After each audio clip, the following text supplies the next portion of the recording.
leadership there, the position of speaker, particularly position of speaker. The stakes have been rising over time, because I remember very well in 2016, around May, early May, when they were again preparing to vote for speaker, similar conversations were being held. And the battle between the current speaker and the deputy has been quite hot one. And I remember, my memory, if it is serving me very well, it took the intervention of the president to kind of saying, I'm going to talk to one of them, that he was talking to because both of them are members of his party, and he talked to the deputy, I think, to stand down, and the deputy did not stand down. He went ahead and stood. Only I think that he was not seconded. He was nominated by one honorable member, but was not seconded for the speakership. The honorables were there. We'll try to corroborate my memory. And then the speaker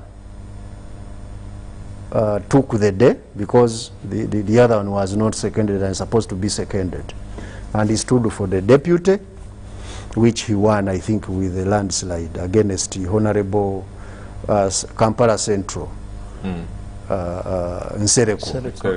Nsereko, I think, got, I remember even the votes. 115. 115. And the Honorable Ranya got over 400, I think, something like 400 votes. 300 something. 300. Yeah.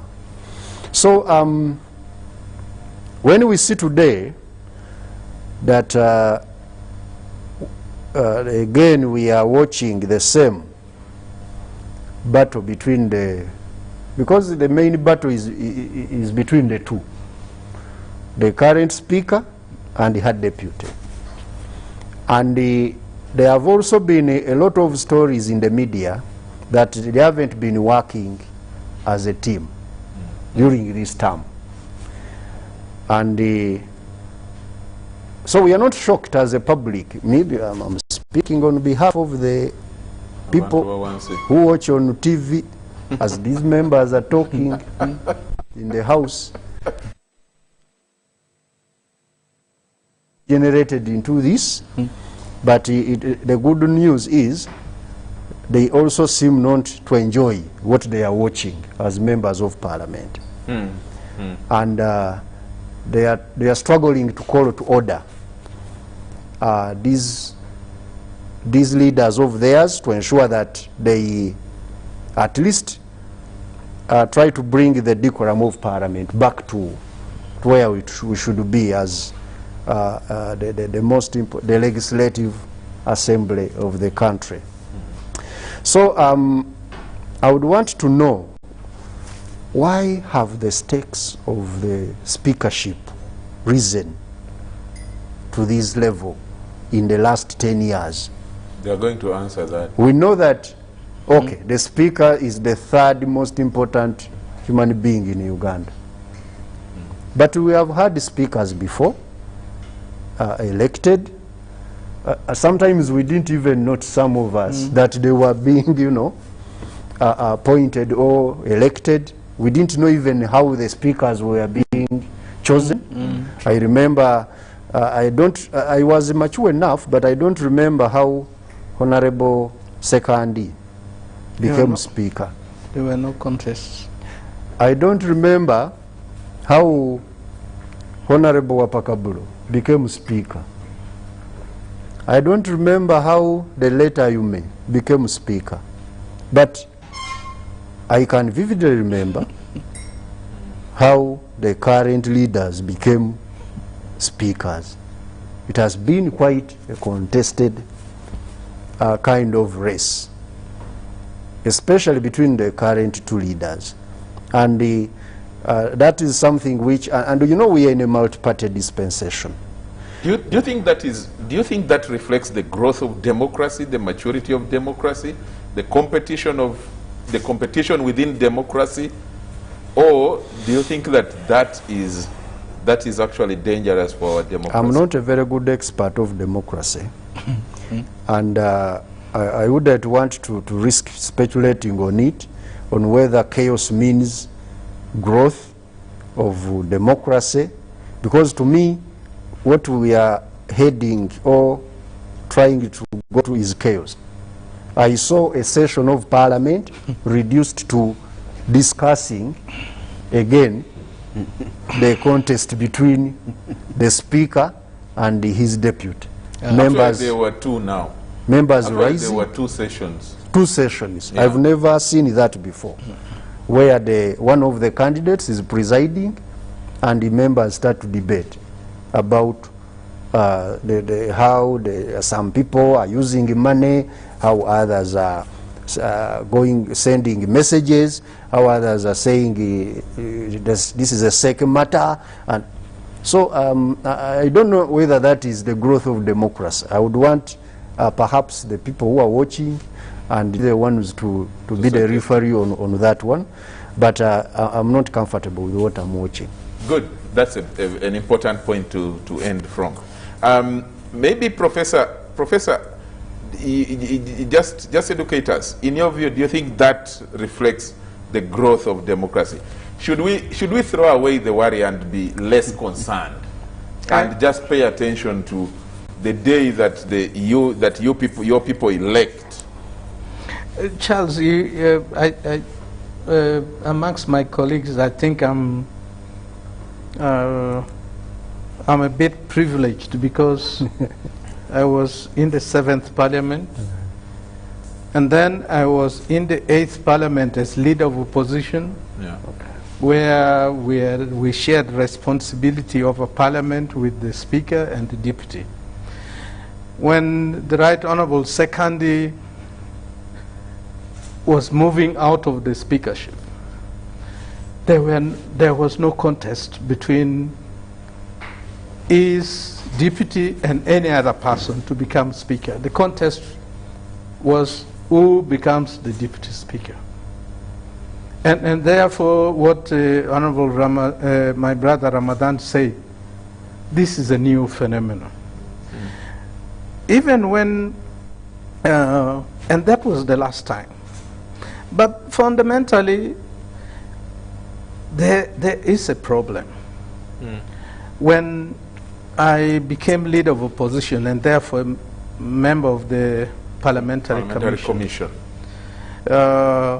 We had the responsibility with the Speaker and others provided for in the Administration of Parliament Act to administer, to deal with the management of Parliament.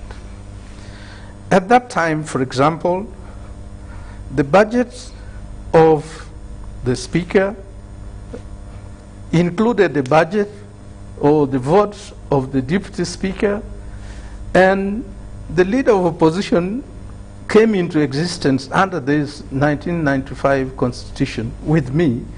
I didn't have a separate vote. And we had similar difficulties where the deputy would complain that all the travels the Speaker would not consult, would travel himself. And me, what I did, and we had a very good clerk to Parliament then, Tandekwire. We just sat down, me, Tandekwire, Kunobwa, Okello, and we said, let's solve this problem of travels by separating the votes. So they created the vote for Deputy Speaker, and they created the vote for Leader of Opposition, and the issue of travel ended. But you see, the law doesn't provide that the Deputy Speaker has authority over Parliament. It is the Speaker. And the Speaker, if you look at the law, there's nothing that impedes the Speaker from presiding over all the sittings of Parliament. But it is incumbent upon the Speaker as a senior person or a superior person to also provide opportunities and training. And this is where the human element comes in. We tend to focus too much on what is provided either in the Constitution, in the administration of Parliament, or in our rules of procedure. But we are dealing with human beings. And for me, to be honest with you, we have to have a complete rethink of how we manage our politics in this country. Because what you see manifested in the speakership, I could dare say, is what we saw manifested in the contest for presidency. I could dare say it is what manifested in the contest for leadership within the parties, where we have become too adversarial instead of cooperative and acting in posterity. So we have to really sit down and have a complete rethink at some stage. Good. Honorable Oboth, you are a lawyer and a senior one at that. You went through the level of being a senior legal manager in the Ministry of Justice before you became an MP. And right now you are also a senior lawmaker as chairperson of the Legal and Parliamentary Affairs Committee.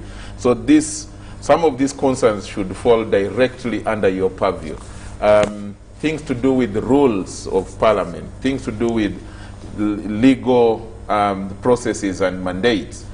And Honorable Ogenga Latigo raises an important issue, that the laws provide for certain procedures, but they are too strict, perhaps they are too rigid, and that it is the human managers who should make them flexible and more realistic and workable. Are you going to say that if things like, if Parliament is losing important values in a country, like its dignity, its decorum, because there is no rule to guide how the Speaker should be elected, or that there is no rule to guide who is the real leader or the real boss, if there is a question about that, that therefore a law should be made for that? Is that now what is going to come up? Or you think that this changing phenomenon that you described earlier at the beginning is should be left and it will sort itself out? Thank you. I think I would want to say what you wanted me to say as you started. I belong to the theory of school of law that says the sociological theory of law. Good. I like it. Which states that the law grows with society. So the law that grows with society means that the law comes to cure the gaps, the social evils, to correct. So since the practice is being abused, there's no doubt in my mind that this will be a legislative agenda to cure, to provide specifically on the election, just not in the rules, but probably in the Constitution, because these are constitutional offices. Article 82(1) said there shall be a speaker and a deputy speaker. Now, the lawmakers in 1994-95 Constitution probably did not envisage. They had the practice in their mind that the two individuals will work well. The law does not say, the Constitution does not say that the deputy speaker shall deputize the speaker. The Constitution does not say that. Now, those are some of the challenges. So, without doubt in my mind, if we take the progressive sociological theory of law, jurisprudence, this would give an area for growth, to fill the gap. Because if the law was there, we would be asking who is in breach. But we are talking about the practice. Practice is as old as the 1377, you know, where a speaker and deputy are dragged to the chair. And our rules, if you look at it, the intent was that you even asked, do you concede? Do you consent to your nomination? You had to get up and say yes, which means you have to appear as if you don't want, but you actually do. But here we are now on televisions, they're saying, people, I want deputy speaker, I want speaker. So is our rules, are we still playing by our rules? So if the rules are weak or they are not able to cover the gaps, it's a good time to think about, first they will do a constitutional amendment. You can't just provide for it in the rules of procedure. The rules are there to guide, but if they're not sufficient, I would suggest that this would be a legislative matter. But that is not going to be the first, because the first business before any business is transacted in Parliament, the first activity is the election of the Speaker and Deputy Speaker. And the law says all of us, from among the members of Parliament. So all these people who are contesting for Speaker and Deputy Speaker are all great Ugandans. They are all great members of Parliament who are eligible, you know. But the only disqualification in the Rules 5, I think 5.2, says unless you are a Vice President or Prime Minister. For it, you cannot. So we do not know whether by Honorable Ogenga Latigo saying the President should intervene, are you suggesting one of them should be appointed Vice President or Prime Minister?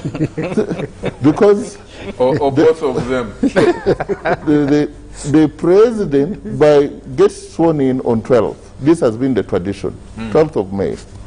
By the time, at least going by 2016, by the time we come on the election of the Speaker, there will be 2 nominees, which the House takes a decision on. That one, they don't go to the appointments committee. They come to the whole House and we chorus. Aye, there will be a Vice President and a Prime Minister. Is there a possibility, just for asking, the new Prime Minister and Vice President will be Vice President and Prime Minister under the new government.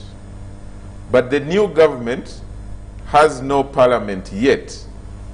Can there be those appointments made before Parliament starts business? Because the start of business of Parliament must be with the election of a Speaker. Yes, and I'm relying on what has been the precedent. The people don't even realize. But by the time the President is nominated, he will dissolve his cabinet. He is sworn in, he dissolves the cabinet. So you find the permanent secretary is taking charge for a few days. So we come for election of the Speaker as the first business, but by that time, from 12th to 20th of May, will likely around thereabout, the President will make appointments, will nominate. Is likely to nominate, if he does the same way he did 2016, nominate the Vice President and the Prime Minister. And they will be seated in the House. They will be members of Parliament. And after the nomination, after the election of the Speaker and then Deputy Speaker, usually the first business that the Speaker will preside over will be to endorse the whole House.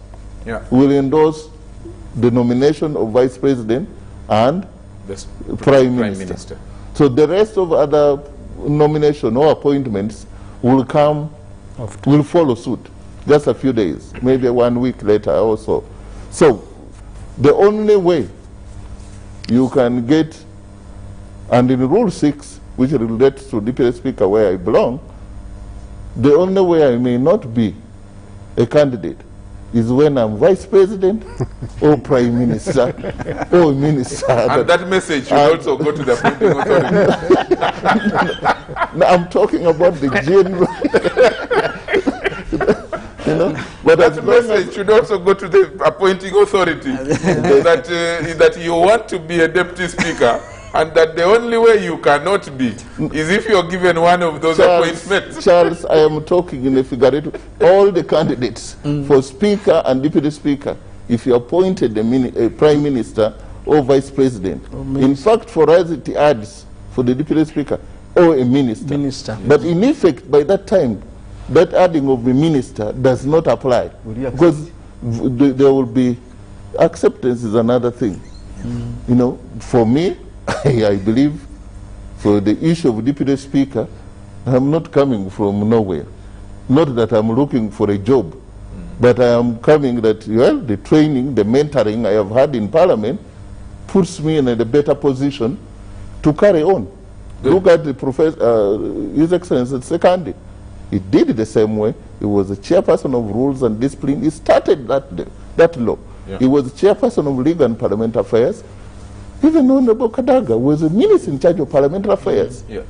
Parliament, how Parliament is run, it's not like selling pancakes, where you come and anybody can be. So it's not for a job. And I would due respect to, you know. So if you take away Honorable Kadaga, take away the deputy, Honorable Olanya, the right honorables, the next person, without me thumping my chest, is is me. I've been cleaning their verandas, listening and watching what goes and watching what is going on. When I'm put there, I will do exactly quite fairly good job. But the rules do not allow us to campaign. I'm just giving you information. The rules do not allow us to campaign. But I see ourselves... You're just painting a scenario. I'm just creating a scenario for us to understand this, you know, better. But surely, we cannot leave this to be joked about. If we need to campaign fully, let's amend the law. If we want us to campaign nationally, let people also vote a speaker and a deputy speaker. Okay. You know? Those are very good, important points. Yes. We are going to come back to you.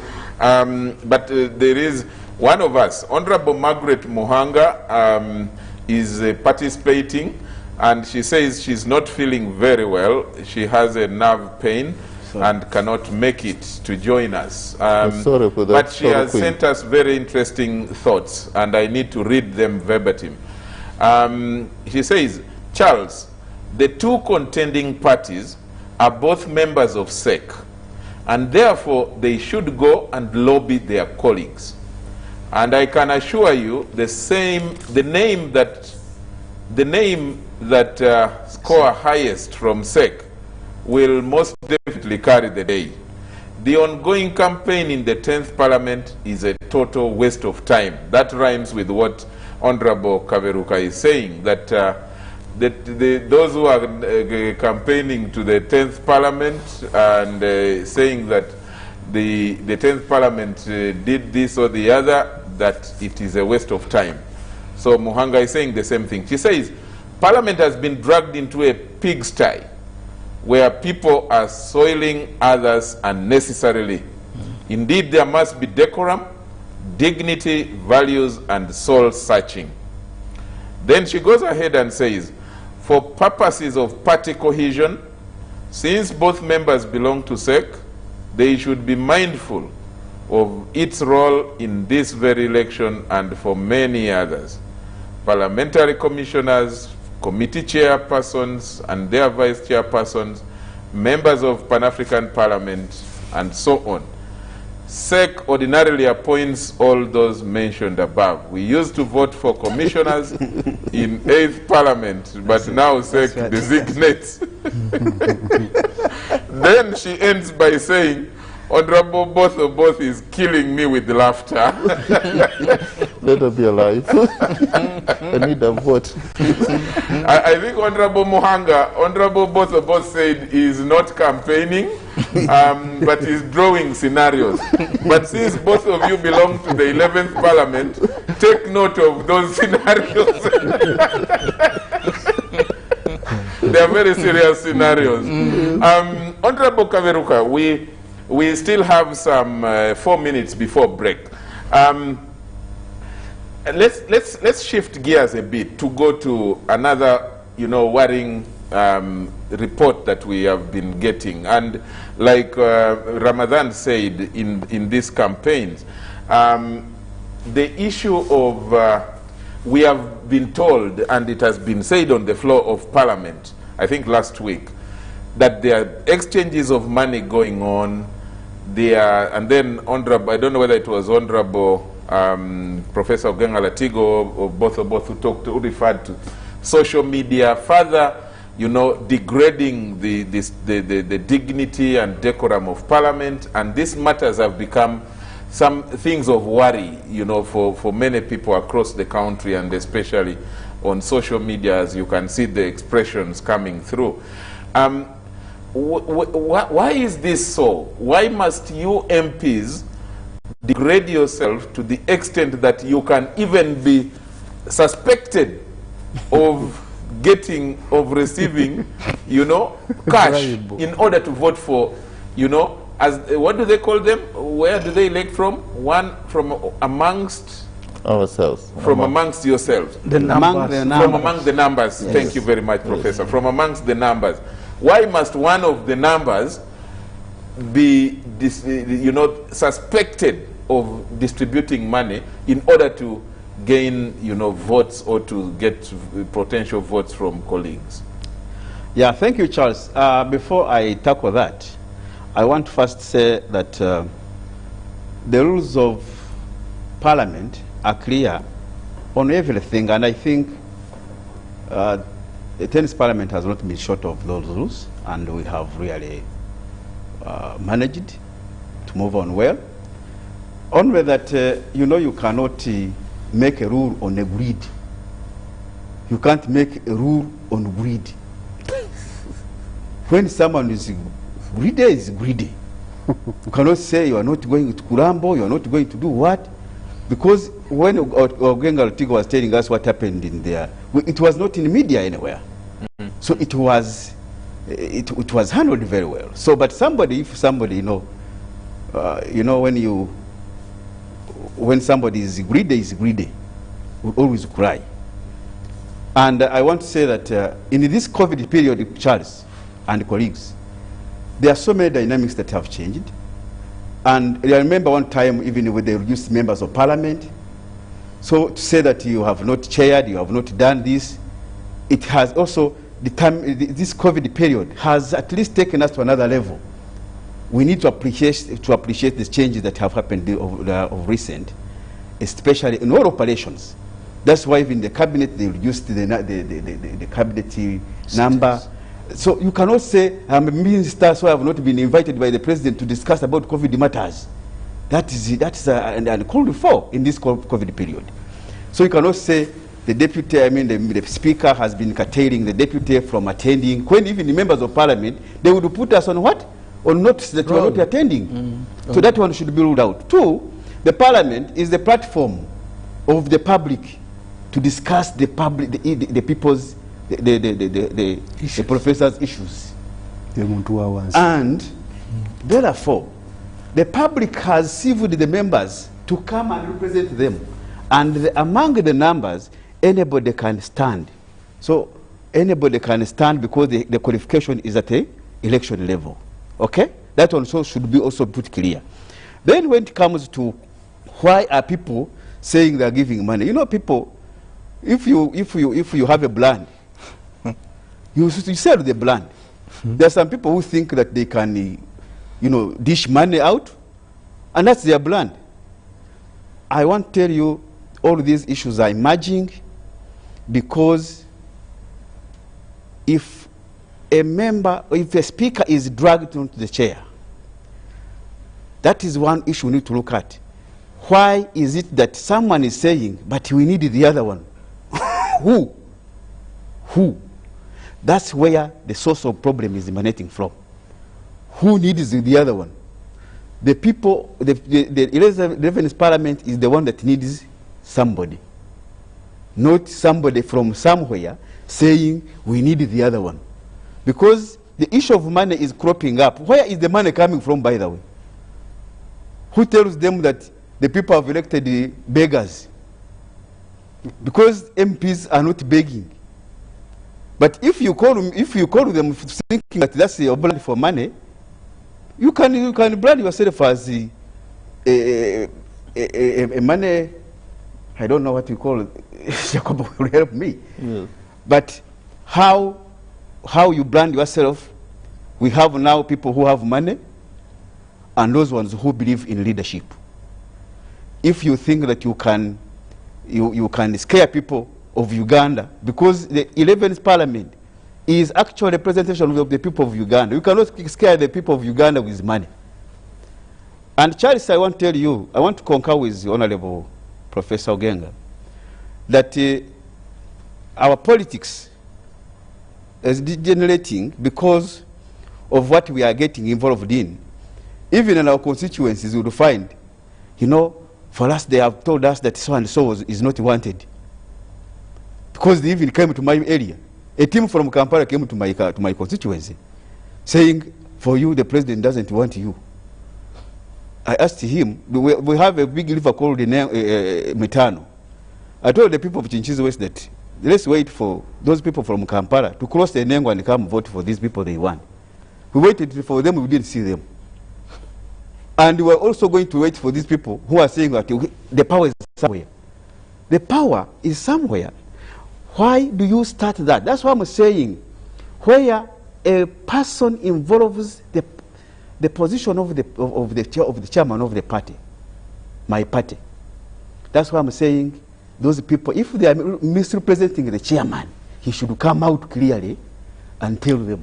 And to me, it is high time the president prevailed over these people, because they are tarnishing the whole politics, especially of my party. You cannot tell me that the president wants the other one, when the president has been clear. You have told us in 2016, the same situation happened. And President called us in a caucus and said, I have sat with these people, they are now okay. For us, we are ready to choose. Because in a caucus, you also choose. You call us in a caucus, or both will be having many other, because it seems now the line is long. Yeah. And actually, others are emerging. And I don't know why people are saying they are too honest, because they also both say that they are going to be 3. I mean 2. No. Other people are going to, even some people are going to be nominated on the day of voting, whom we don't know, and they can also take the day. So I want to tell you that the people to respect the 10th parliament, who have the mandate to cast a vote. 11th parliament, who has the mandate to cast a vote. This business of saying we want so and so should stop.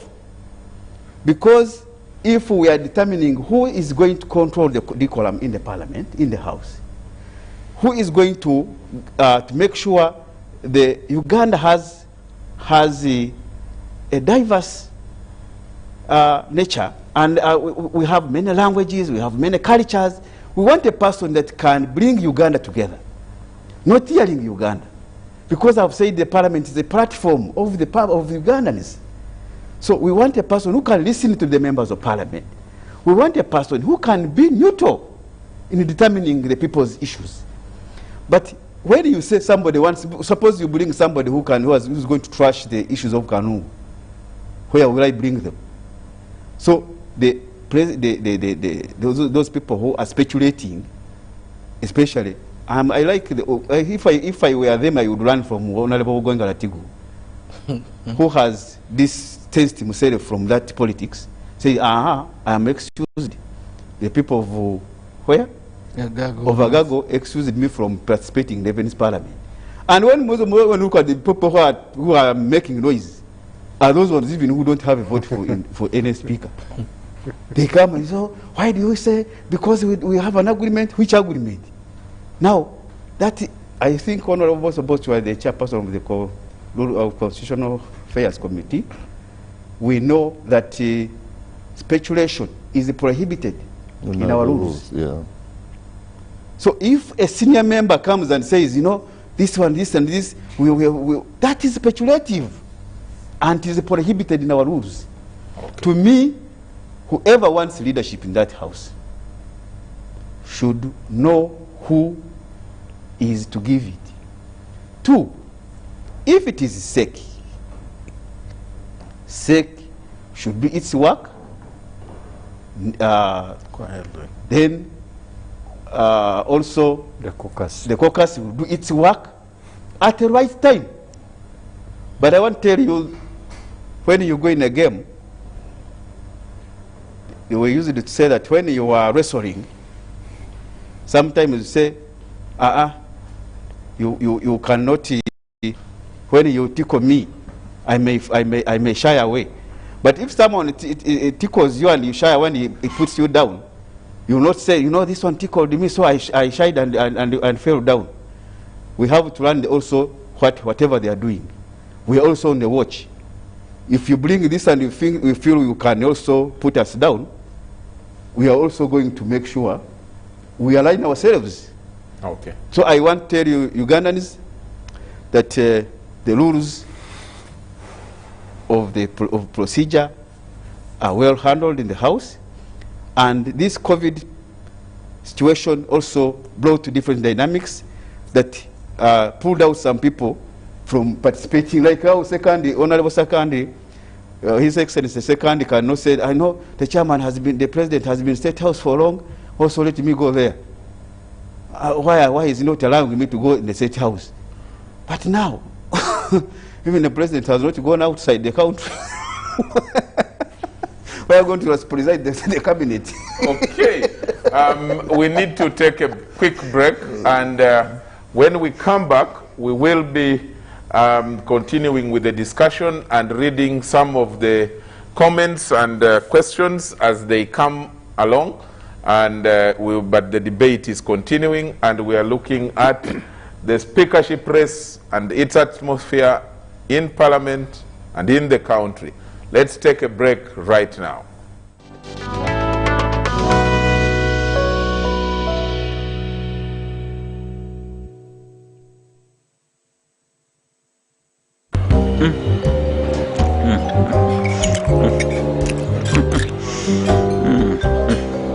Great.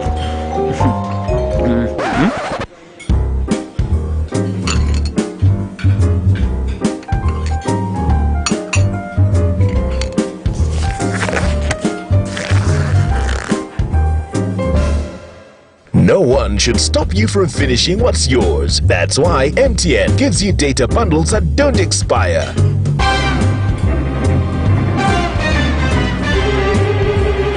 Load MTN Freedom Bundles using My MTN app and enjoy the freedom to finish your data bundles. MTN.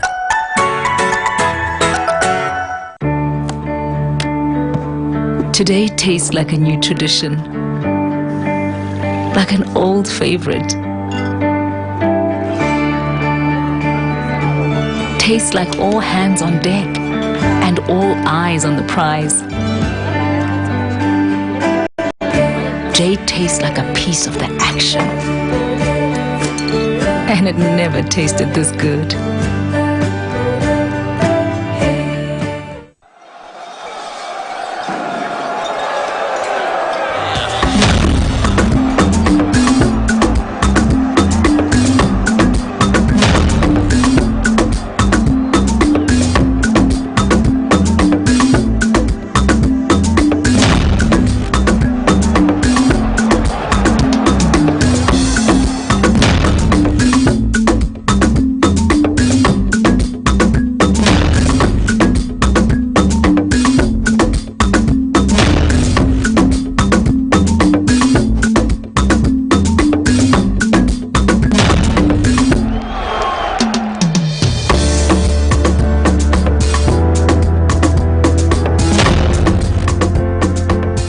That's their way of stopping HIV.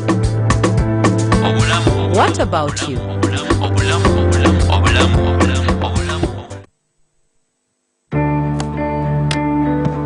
Today tastes like a new tradition, like an old favorite. Tastes like all hands on deck and all eyes on the prize. Today tastes like a piece of the action. And it never tasted this good.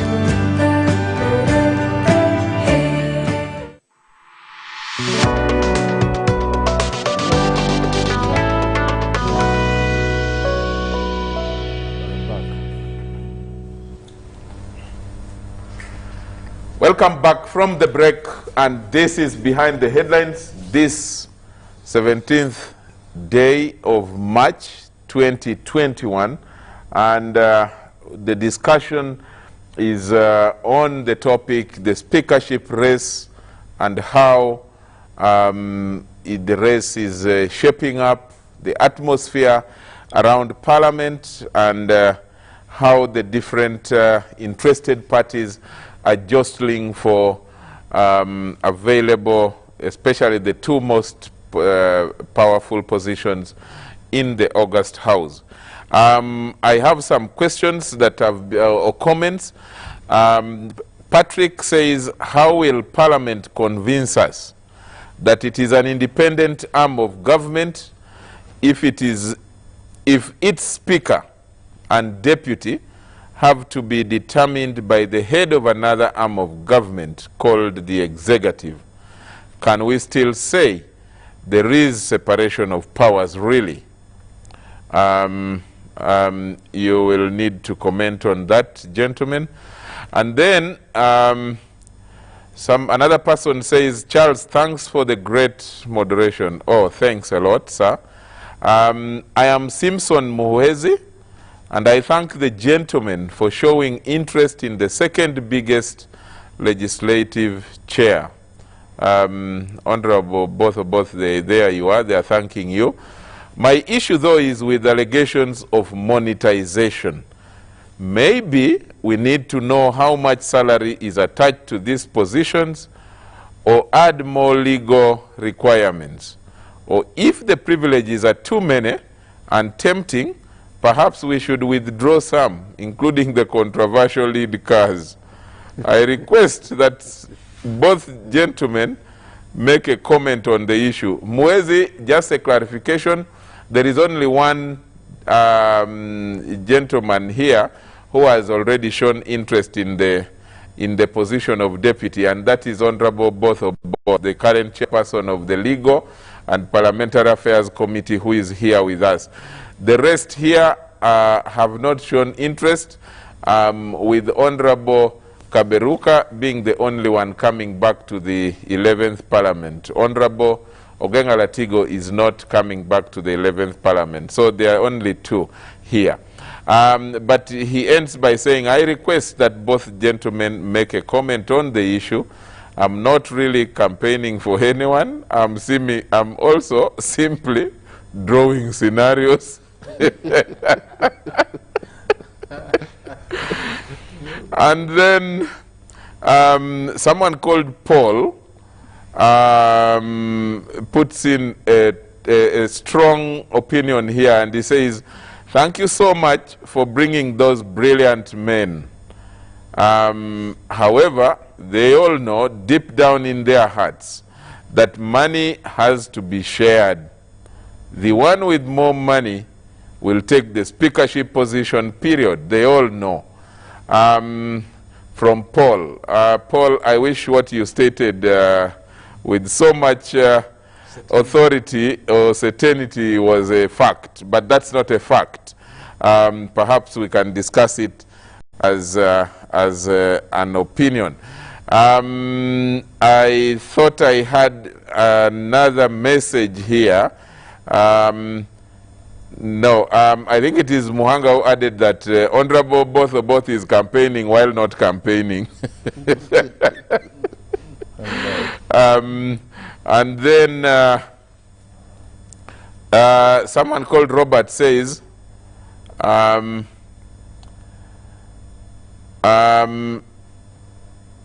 Charles, one has previously presided over. No, Robert, don't send a message to attack any person. I'm going to check messages, and any message meant to attack anybody who is not here in the studio, I will not allow. So send a message which is decent, and so that I can read.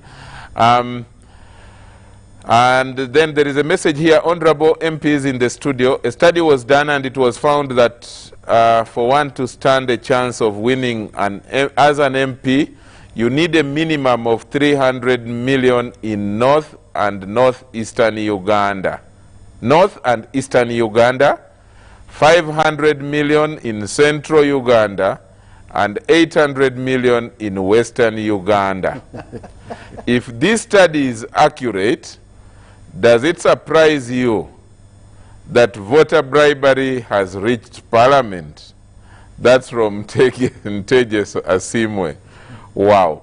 And then there are several other messages coming through SMS. Solomon from Kisoro, thanks Solomon, he says, Charles, for me this is not very different from the MP races. The stakes are high for our parliamentary races. It is about money and personal power, which has taken center stage. It's about individuals, not about parties, and individuals go for money and power. Let's start on that note. It's not a very rosy note, really, but Professor, the stakes, we are now talking about the stakes here. And even members of the public out there are saying that the stakes are indeed high. And sorry about that. And that the heightened interest is because there is a lot of money attached to this. And that's what now the public knows. Is that really where we are going to leave this house? Oh, it is, you know, it's, like I said in the beginning, it's difficult if you ask me that, because, you know, coming out of an election where you have lost, if you have a very strong opinion that somebody doesn't like, the person may even suggest that you are just being bitter because of the elections. But the truth of the matter is that look at the pattern of people who engage in the politics of our country. You'll find that increasingly people who think that they could make a contribution and don't want because they have records to defend. Increasingly, many of them shy away from the politics. And you talk about this money in Parliament. I can tell you, because I can say this, it's nothing to do with the speakership. One day there was a bill, a sugar bill on the floor due for discussion, and one MP was looking for another fellow and said, I hear I picked money. And being in the Pan-African Parliament, I normally don't mix too much with the guys in the House. We travel outside the country. Just to hear that money was circulating in Parliament because a bill was being discussed, it was so painful to me. But I know it happened. I mean, in the 7th Parliament, we even investigated the chair of our committee when Mukwano had the allegations of bribery. And in the end, in the Committee on National Economy, ministers would go to the speaker to ask me to draft even the report of the committee. So where we have reached is dangerous. And when people speak outside there, we should take what they are saying very seriously. And for members of parliament who will be in the 11th parliament, Honorable both and my brother, there will have to come a time when you parliamentarians have to say enough is enough. Otherwise, the dignity of parliament will die in your hands, and the people who started it all will not be blamed. It will be you people. In our place, they say that the tail of the rat remains in your hand. If you guys don't watch out, the tail of the rat is likely to remain in your hands. Things are not okay. But the electorate, what they do to parliamentarians is probably the same thing now that you see happening. With our electorate as parliamentarians now behave like the same electorate that sieved us out. And when I hear that money is changing hands, it is sad, but I will not dismiss it. I will only urge that the speakership and the deputy speakership is the bastion of multi-party democracy. The executive is not a multi-party thing. The winning party has the powers either to bring in those who want to cooperate, but they have the constitutional mandate to lead the country as the executive. But as parliament, you have also a constitutional obligation to serve the country regardless of which party or how you came into being in parliament. So your responsibility is even bigger than that of the executive. And by the way, I have no problem when I hear that the president intervenes. Because that intervention is not prescribing for you how you should conduct yourself once the elections are over. Once you have been elected, the speaker or deputy speaker, regardless of what the president talked to you, the record that will show is what you do with the position that you eventually attained. Okay. And that must go very clearly.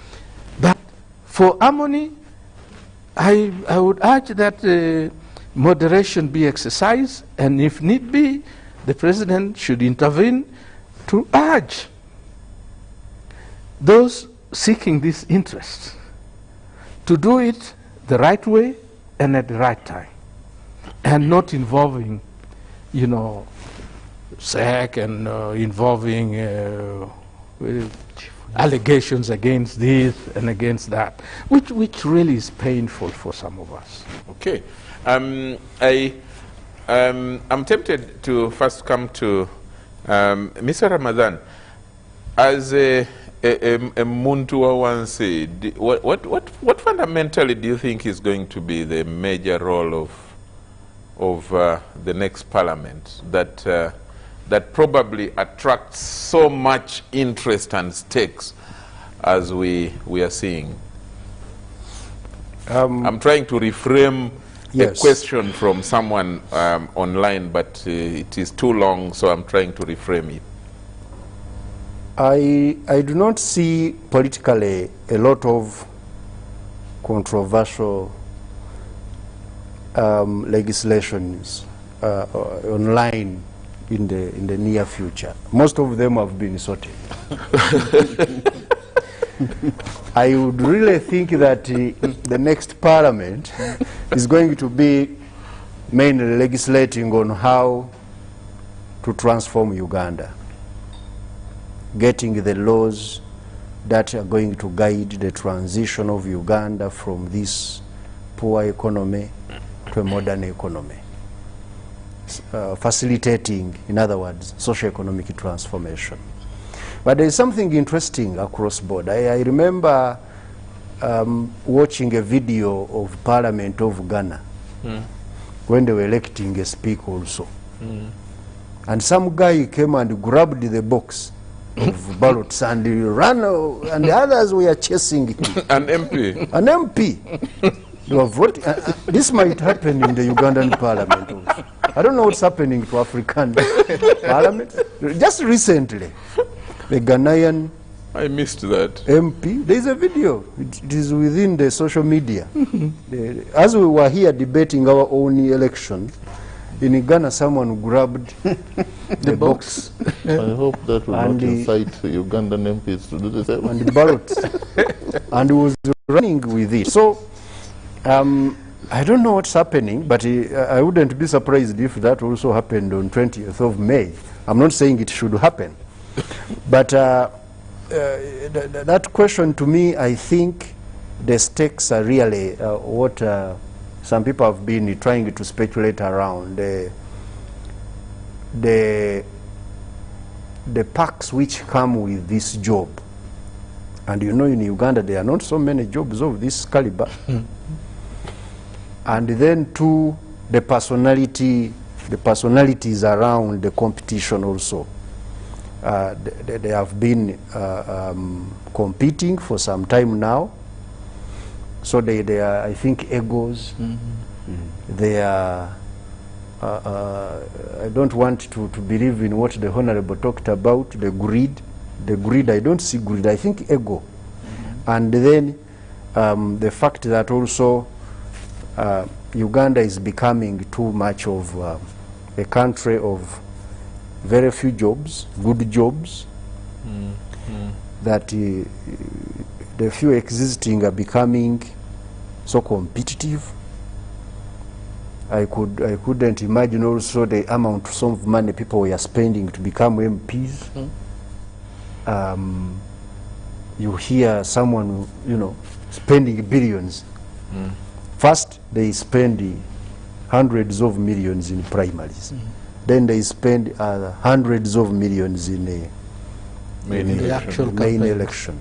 So you wonder why people are getting so much interested in these positions, and I think it is something which we need also to discuss. Are we, because in economics there is what we call real resource crowd out. That when government starts to spend, or the public sector starts to spend a lot of money in particular public jobs, it attracts private, the resources which would have been utilized in the private sector to go to the public sector. Now I see real resource crowd out in this case also coming. Don't just throw away those things people are saying.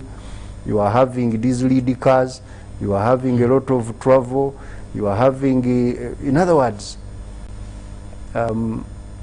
the political jobs are becoming very lucrative in an economy which is very small. That when you look at the opportunity cost of not becoming a speaker or a deputy speaker, when you are not assured of being a minister maybe, or something else, to some of these members who are very big honorables, it could be one of the reasons why they are about to jump on another one's throat over these positions. Because what else would do? Because I would think that people go to parliament to serve Maybe their nation. maybe there are some group interests. And you know, group interests really usually supersede individual interests. Underlying the drive to really go for something might be a You group mean informal interest. groups? Yes. Because formally, I would Informal think, but powerful groups. yeah, that also, we need to do some stakeholder analysis in this, but I would think that Uganda being a multi-party kind of now political dispensation, the parties should be interested in sponsoring their candidates. First of all, in a multi-party dispensation, when you watch the elections in the US, whoever wins the majority votes in the House, the MPs in the House, and is going to take the speakership, it's now upon the party to caucus and find who is going to the suitable candidate to serve that purpose for the interest, first of all, of their party, but also of the country. Yeah. Someone who will serve these qualities the members have been mentioning. I would think also in the same ambit, the NRM party now has the majority in parliament, and therefore it's likely to play a fundamental role in deciding who should be the speaker and the deputy. Okay, that point will bring me to Honorable Both. A more straightforward question to you. We don't need to do you a disservice of only painting scenarios. It's clear this is a public office. Like someone, I think someone called Richard from Nansana has sent us a message, and he says this is a public office. Why don't you want people to get involved? But that Honorable Kaberuka, he will answer after Honorable Both. But using the same for Honorable Both, why do you want to go into this big office? What's that you want to do there? What is the pull or driving factor for you from behind to go for that position? Maybe we can understand that we don't want to leave it hanging just for speculation out there. One, I said everyone is qualified, every member of parliament. Yeah. But as I said in the beginning, that I started by being a chairperson of rules, discipline, and privileges. I became a chairperson of ad hoc committee that investigated electricity subsector in the energy sector. If you've seen anything good about Yaka, we shifted the debate and our findings from estimating power by the size of the house to Yaka. Now people pay for what they can. Yeah. I give credit to some people are not happy with Yaka. people will find problems with everything. But I think Yaka now is better than what it was. Estimation, people were not able to pay bills, including government institutions. There was abuse. The cost of electricity. And I didn't do this alone. We had members of opposition, the Honorable Segona, Honorable Elijah Cooper, Honorable Boita Mong, the Honorable Gabriel Ajedra, Honorable Nankabira Anna, Honorable Ajadra, Aja Barayang. I was their humble chairperson. If you want to I would take that those were trainings for me. Because every chairperson of a committee, what you do is you preside over and you sit in the position of the speaker. You use the rules to moderate the meetings and the findings we made in that electricity thing. It had a lot of controversies. Even the Rules Committee. Now I share the Legal and Parliamentary Affairs Committee. By the way, I did not, I think I'm the only chairperson who did not apply. Because I've been independent member of parliament for 10 years. Nobody understands the pain of being an independent after participating in the party primaries for 10 years. And the party that is in the majority picks you. I think I'm the first independent post 2016. Well, multi-party dispensation. I think I could be the first independent member of parliament to share the Legal and Parliamentary Affairs Committee. That committee has about 11 agencies. It's the only committee that oversees, provides oversight over the executive, the judiciary, and the parliament. No any other committee can question the budget of parliament. I know what constitutes welfare. I know a little that I would think I would have been privileged to extend this knowledge as a deputy speaker. That's why I said I've been sweeping around the Speaker's office and the Deputy Speaker's office. A real cleaner who could be given a Deputy Speaker to just continue the humble duty to serve this nation. That's my thinking. I do not know whether my political party, the NRM, will buy into that, to bring a sweeper, you know, to take up the seat of a Deputy Speaker, because that office of Deputy Speaker, as the things are going now, going by, is going to be vacant. Oh, it is vacant. Yes. How would fill the gap? So It's going to be. yes, because I think the occupant right now is interested somewhere else. So that's why you see a number of us expressing interest. And I could have only stopped at expressing interest. But the debate, this has generated a lot of debate. So I'm thinking that I have something to offer leadership, Good. not dealership there. We talked about that parliament, in 11th parliament, does not need the dealership, needs a leader. Good.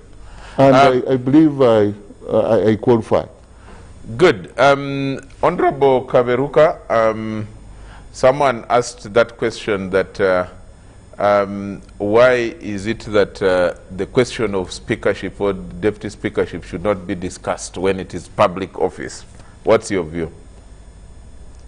Why should, first of all, there's nobody who is stopping the discussion, and the discussion has been going on. It is natural. It has naturally grown.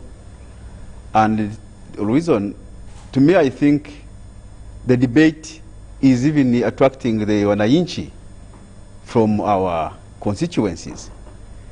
I want to tell you, Charles, local radios are now debating, even are voting.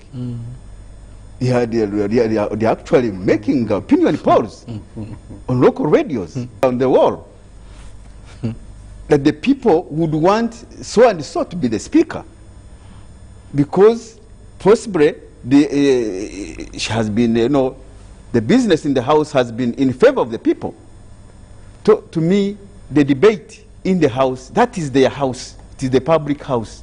So the debate to me is natural, and is normal to debate what is happening in the parliament, because that is their house. So at a more objective level, can I say that you are not so worried about the attraction that this position has got? Rather, you are probably worried about maybe the kind of campaign, the mudslinging and reported use of money, and that kind of thing, which is degrading the decorum of parliament. Can we say that? Actually, that's what is worrying everyone, because where we have a question is where the speakership has taken another dimension. You'll find somebody is coming to say, for us, we want the other one. That is uncalled for. Where it starts to bring such ideas, it loses meaning. But the debate in the public is normal. And I would say that those seeking leadership should know who to give it. To me, the debate is normal, and the public is at liberty to discuss, because the house is for the people of Uganda. But also, this mud singing is actually tainting these leaders.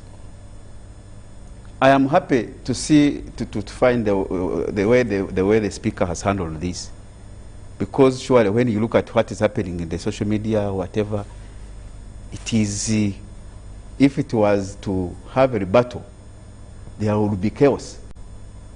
I want to thank her for how the way she has handled this bombardment. I would request that whoever wants leadership, and I have liked the bosses humbly requesting for the vote. I'm a humble man.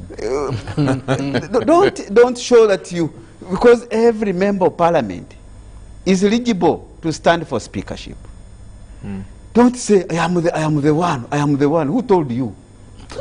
Who told you are the one? Two, who told you that when the other one says, we want you? Actually, that's what is bringing chaos, Charles. The chaos is coming from some source, certain sector is bringing chaos to the house. You know, we want this time, we want so and so. Who? Who told you? If it was naturally left to the people, the members of parliament, or even these commissions would not come around, would not arise.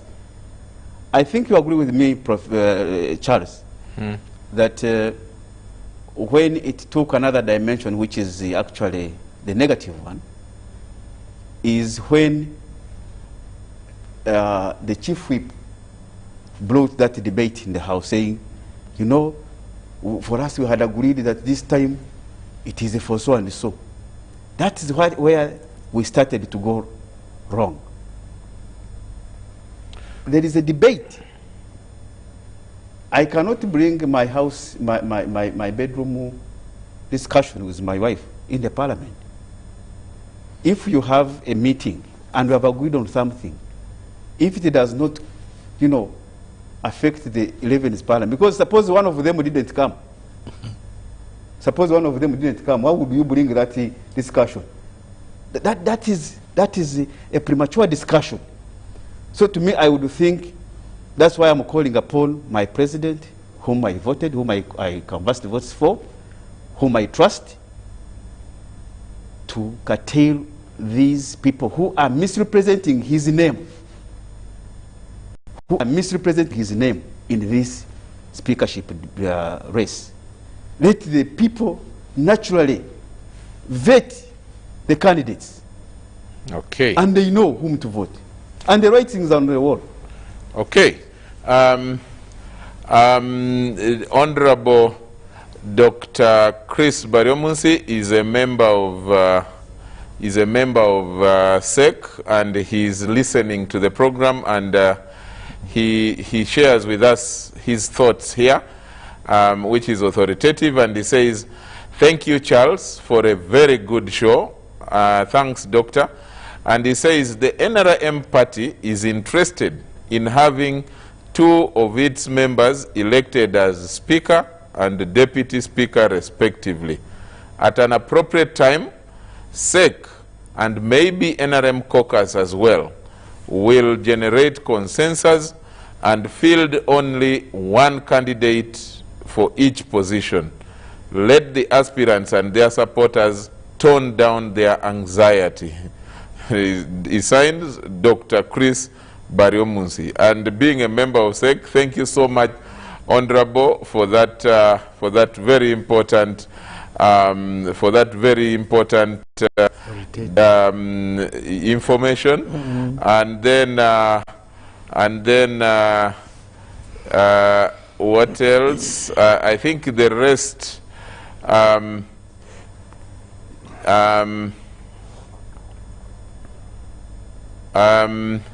We are about 15 minutes to go, but there is breaking news that Tanzania Broadcasting Corporation is reporting right now. Unfortunately, that the country has lost the president. John Pombe Magufuli is dead, and that's being broken by the Tanzania Broadcasting Corporation right now, and that the vice president of the country of Tanzania, Madam Samia Suluhu, she's called, the vice president is Samia Suluhu, and she has just broken this very, very sad news to Tanzanian nationals and to the region that we have lost the president of the Republic of Tanzania, John Pombe Magufuli. Very sad indeed. It's a terrible news, but that's what is breaking right now. And we can now confirm that it's news that is being broken by the TBC, or Tanzania Broadcasting Corporation, and that's the leading media house in Tanzania. But we need to start doing the end of the show. Charles. Yeah. Charles, you know, first, our condolences to the people of Tanzania on this sad loss. I was in communication with a colleague from the Pan-African Parliament a few days ago, but you could feel that something was not right. But what Chris Biaramunsi says, and what my brother from Kinkizi is insisting on, is very important. Because both the current speaker and the deputy speaker, the two of whom are contesting for the speakership, are very senior members of the NRM. They are both vice chairpersons. Whatever they do in their individual contests reflects on NRM as a party, affects the relationship between its members, and being a ruling party and with a huge majority, it impacts the governance of this country. And therefore it is important that this is recognized and dealt with within the party, so that subsequently, when the speaker is elected, the acrimony that is generated doesn't reverberate and divide the country any further. We are already in a very difficult political situation as a country. And a degree of moderation, a degree of consensus, even between the ruling party and the opposition, is an imperative that we must, as a people, consider. And so, if that bigger picture demands that, it is even more important that the smaller picture of the speakership is dealt with in a more, in a way that generates hope that we can still do things better. Okay. We have a culture here. The panelists, the permanent panelists here, represented here by Mr. Gobi, usually asks the guests the questions, one each. Let me give you the opportunity, Mr. Ramadan, to ask our guests each a question. Okay. Looking at me. Thank you. I will start with the aspiring candidate. And my question is simple. You know, you have asked him a lot about why he thinks he's the best candidate for the deputy speakership. Now, for me, I will paraphrase it, that what does he think is going to bring us a new dimension to this position, which we haven't seen before, being deputy or second fiddle to this powerful office. And I don't see a lot of work for that office. Why are you so interested for it? Because I haven't seen a lot of work for the person you're going to succeed in the office. Don't you think you were doing a better job where you were as the chair of that powerful committee? And I've been watching, and I said at the beginning, you were doing a wonderful job. And to Honorable Professor Genga, do you think there is a personality issue in the contest we are seeing in Parliament over the speakership? Or it is just ideological and other issues? and to Honorable James, my good friend from the mountains down there.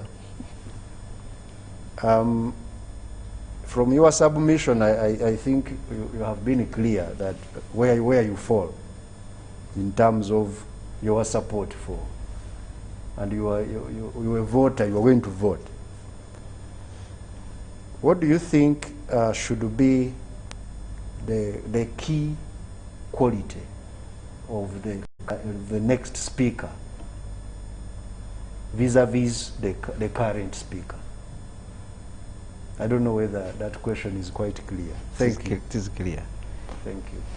Okay. Okay. Let's start from the most senior, Professor. Well, the two contestants for the speakership, the Right Honorable Rebecca Kadaga and Right Honorable Jacob Oulanyah, I know them pretty well. Both of them are very strong-willed people. And if the strong will clashes with one another, then it becomes a personality thing. But Kadaga can pursue a matter single-mindedly. Jacob Oulanyah will pursue a matter single-mindedly. And in the contest for speakership, each of them is doing exactly that. Okay. Honorable Kaberuka. Thank you very much, Charles. They say you clearly have shown your side, no hiding. I don't know. But my side, of course, is the winning side. And I believe the Speaker of the 11th Parliament should be able to continue consolidating the guidance of the NRM, especially in bringing unity in this country, because the Parliament unifies all Ugandans.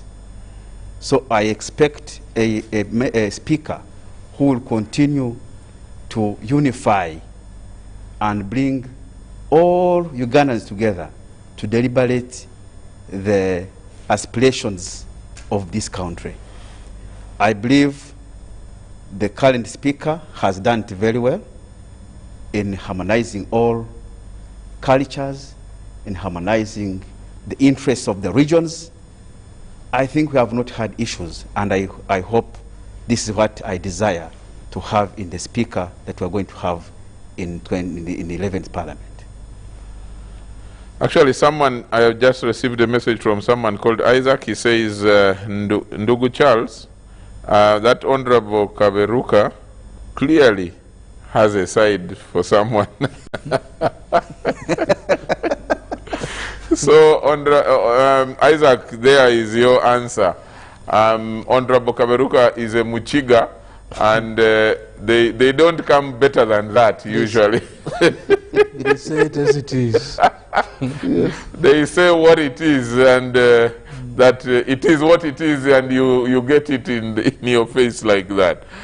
So there it is. You know, Charles, it is good to not to hide behind the curtains. Yeah. Because what we are discussing is a public matter, and surely there is no need of saying if you are, and as Ogenga has said, Honorable Ogenga has said, both are okay.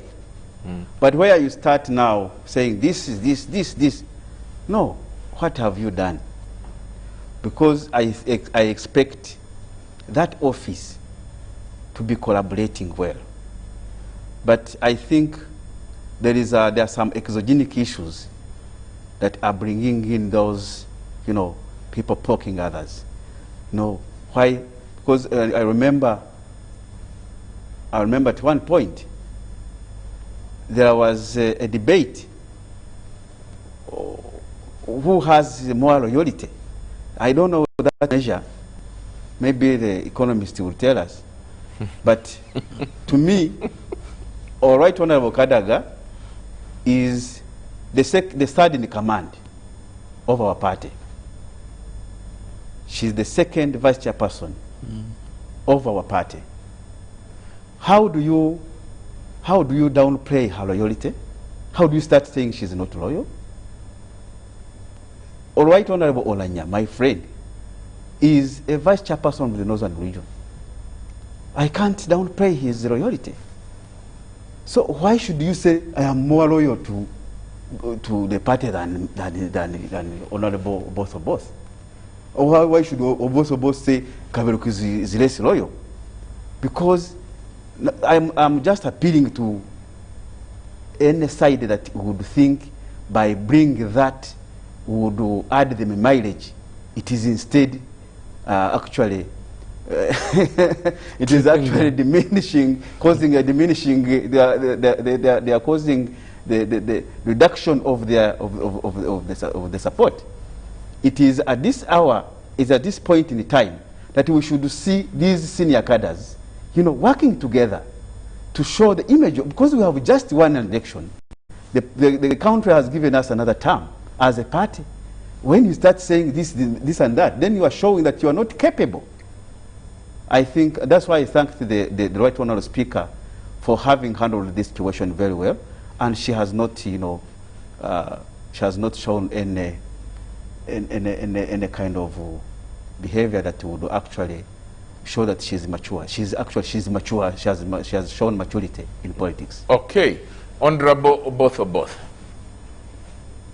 Well, the professor and the economist asked me, gave me almost something I thought I should have a take-home exam. But I will attempt to respond to. First, bordering blowing my own trumpet. That parliament, as I said, has exposed me. But by my training also, in time of crisis, it's not that you gain experience, but what you've gained comes out. Time of crisis, doesn't make a leader, but it brings out the leadership. My training, I did my second degree in law from the US, and matters that I dealt with are quite very familiar. How about having an American-trained lawyer being a deputy speaker? You've just talked about the practice in America. We are more inclined into Britain, trained in Uganda also. So if we keep on doing the same things and expect the different results, we would be, it's a foolery. I want to view that the next parliament is going to be preoccupied by aspects of socio-economic transformation, legislation that will come our way. Probably Constitutional Review Commission will come up with some reviews at the tail end, or 2-3 years to the end, if they set them up. That would call for major overhaul or some constitutional amendment. But purely, the constitutional amendments do not add anything to somebody's pocket. Our preoccupation should be, how do we legislate and translate parliament into a refinery that would process things that would transform and change the lives of our people. Not a battleground, not a place to demonstrate egos. And I come with the humility that I know myself that it would overcome. I believe the issue of being a deputy speaker has been, for the last 10 years, I know, coming to offer myself is not that I don't know what it takes. How can you be a deputy speaker and you expect to do the same work like the speaker? So I only want to be a deputy. So, and that's my humility. You're a deputy, you will have to ask, you are asked to, can you come and do this? So you run around. You don't have But our constitution, as it is tailored, is not very specific. But I just want to be that humble deputy to minimize on the friction there. Yeah, thank you very much. Thank you very much, Honorable both. And yes, Honorable Kaberuka, you... Thank you, Charles. I think I also want to clarify, especially to give some glimpse on what is causing all of this. When you look at, NRM is a massive party, and we enjoy that. But some people have started abusing it. In the last elections for the SEC members, the same group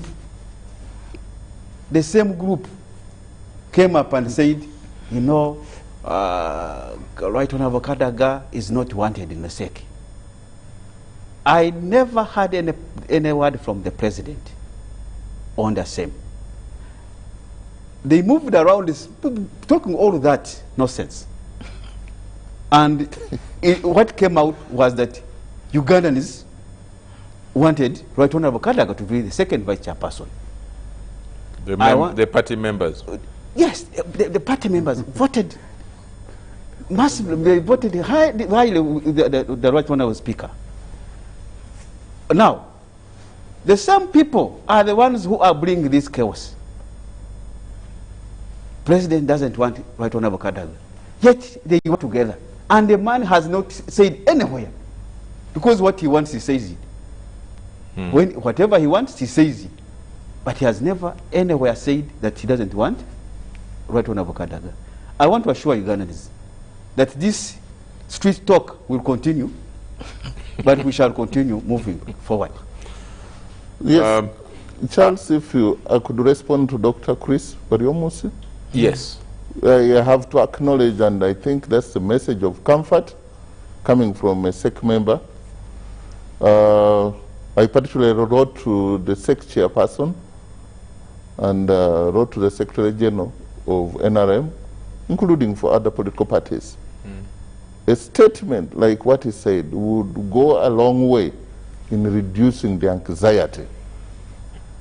Some of the contestants, including myself, would imagine that we've been abandoned to sort out and vent for ourselves.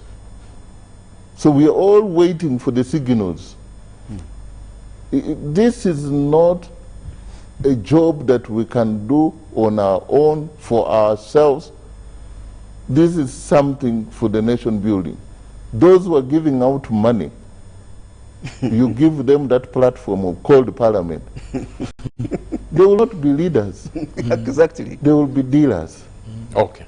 So, SEC, I have confidence that SEC will process this matter, and the best candidate for Speaker and Deputy Speaker will come out. Thank you very much once again. Patrick sent a message for Honorable both. You referred to your role in the ad hoc committee. Someone called Patrick had asked, your ad hoc committee report on the electricity sector was one of the best ever from the Parliament of Uganda. Why then didn't the executive take it up and deal with that distribution concession? And then the last part of it, you can just use half a minute to respond. Given your findings and the reluctance of the executive to implement your proposals, which were passed unanimously by the plenary, why could you at least block budgeting for actors in the electricity sector until your proposals were implemented? Well, the first one is that Patrick may not have been privy to the updates on the implementation of the committee reports. A lot has gone on. The Bujagali, we identified that was the most expensive dam in the whole world, constructed with colossal sum of money, obtained from very expensive financer. Government backtracked, came to Parliament, and, the financing changed. I think, and we think that The recommendation we made was that to terminate the Umeme concession contract, the return on investment be reduced of 20%. Every year for 20 years, Umeme, whatever they put in, whether they are broken poles, rotten, or faulty transformers, they would charge the government. Now that was the contract. Government looked at the possibility of terminating, and it was so expensive. But I can tell you the good news. Government is using nothing right now other than the recommendation as a leverage for negotiation. And we are going to get a better deal at the end of this this very year. Also, that concession is ending. Okay. So we have hope that we are going to get a better concession. There will be value for money, and Ugandans will save a lot of money, colossal sum of money.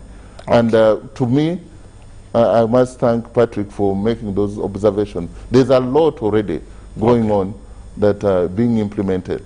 Okay. We need to close. Mr. Richard Ntiru, an old friend, a retired international civil servant from the UN, has sent a message here that, Charles, are you comfortable moderating a debate on issues of great national importance with an all-male panel and without a single female panelist? Richard, I'm not proud of it, and I apologize on behalf of the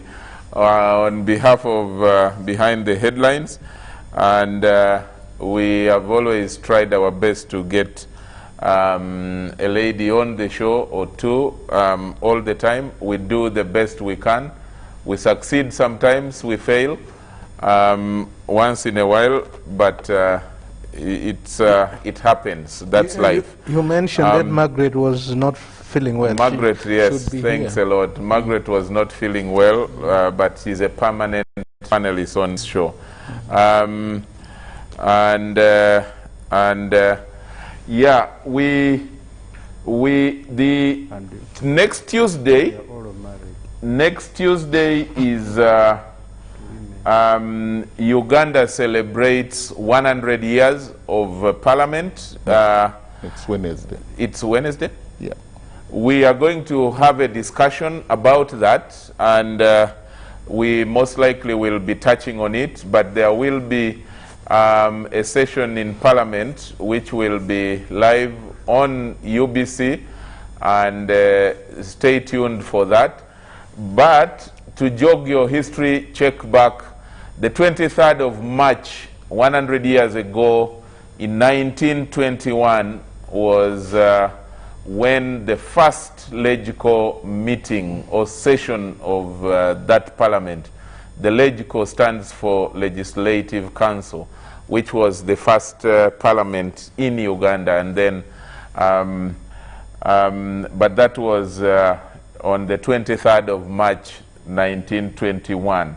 So next week, Uganda marks 100 years of parliament, and it's quite a historical landmark in our nation. And look out for the activities coming from Parliament, and we will be bringing you all those activities through UBC here.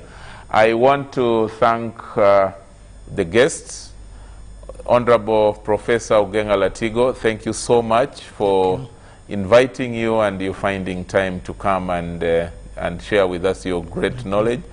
Thank you very much, Honorable Kaberuka James. Thank you so much, and congratulations for winning the January 14 election. Thank you. And thank you so much, Honorable both, and we wish you good luck.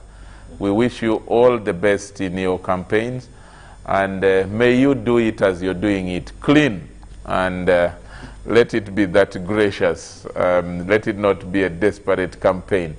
And thanks, of course, to Ramadan for finding time to come here. Two messages. One from the team here. Condolences to all Tanzanians, those who live here and back home. Our hearts go out to all of you certainly to CCM, Chama cha Mapinduzi, the party in Tanzania, the ruling party that birthed Honorable Dr. Magufuli.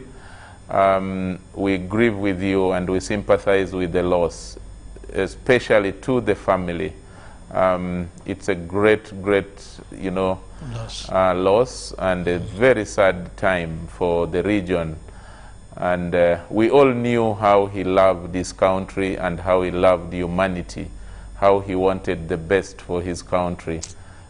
He died in service, and our hearts go out to all of you. And then on the final note is my message to all of us that COVID still exists, and there are different strains that are now going around, especially in neighboring countries. So keep taking, you know, caution, and especially when you travel, ensure that you keep the standard operating procedures. Don't take chances. COVID might not give you a second chance, and we need you alive, and let's keep each other alive by protecting ourselves and the people around us. Bye-bye. God bless you all. I'm very low at a personal level. I enjoyed watching Magufuli do his thing. You would disagree with him, but he was a great leader nonetheless. I respected him a lot, especially rising from just what many people would say a mere teacher to becoming a president of a nation as populous as Tanzania. So I personally am so low to know that he has actually died. But may God bless his soul and rest it in eternal peace. Good night. God bless you. God bless Uganda. Bye-bye.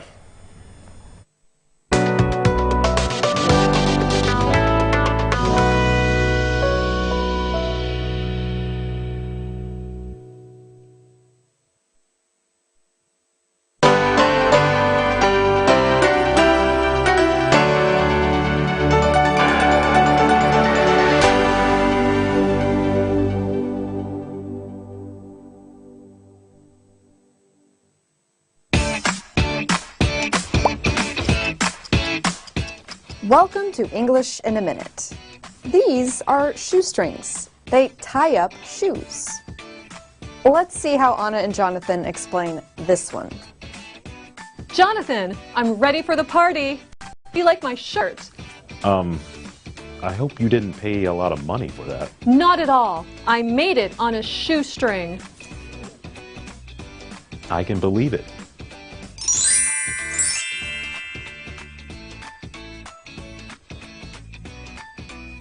Shoestrings do not cost a lot. Think